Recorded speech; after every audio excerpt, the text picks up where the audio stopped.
என் அன்பு சகோதர சகோதரிகளை, இன்றைக்கு இதேப்பட்ட நிலைமையில் அனைவரத்தில் பார்க்கிறோம்.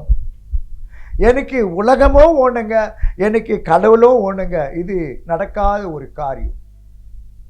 எதனா ஒன்று தான் செய்யணும்.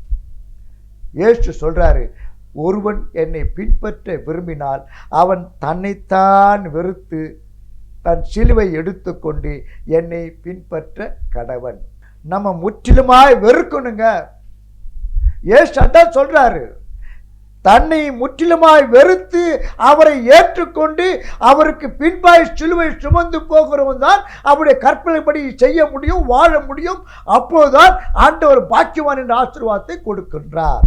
வேதத்திலே பழைய ஏற்பாட்டிலே பக்தனாகிய தாவீது குறித்து வாசிக்கிறோம். தாவீது 1ஆம் சங்கீதத்தில் 2ஆம் வசனத்தில் சொல்றாரு, இரவும் பகலும் அவருடைய வேதத்தில் தியானமாக இருக்கிற மனுஷன் பாக்கியவான் என்று சொல்றார். அதன்படி வாழ்ந்து காட்டினார். ஆண்டுடைய வார்த்தையின்படி வாழ்ந்து காட்டினார், செய்து காட்டினார், சாட்சியாக இருந்தார். ஆகவேதான் இயேசு தாவீதை குறித்து சொல்லும்போது ரொம்ப அழகா சொல்றாரு பாருங்க. சாட்சி என்ன சொல்றாரு, ஈசாயின் குமாரனாகிய தாவீதை என் இருதயத்துக்கு ஏற்றவனாக கண்டேன். ஏன்? அவன் எனக்கு சித்தமானவைகளை எல்லாம் செய்வான்.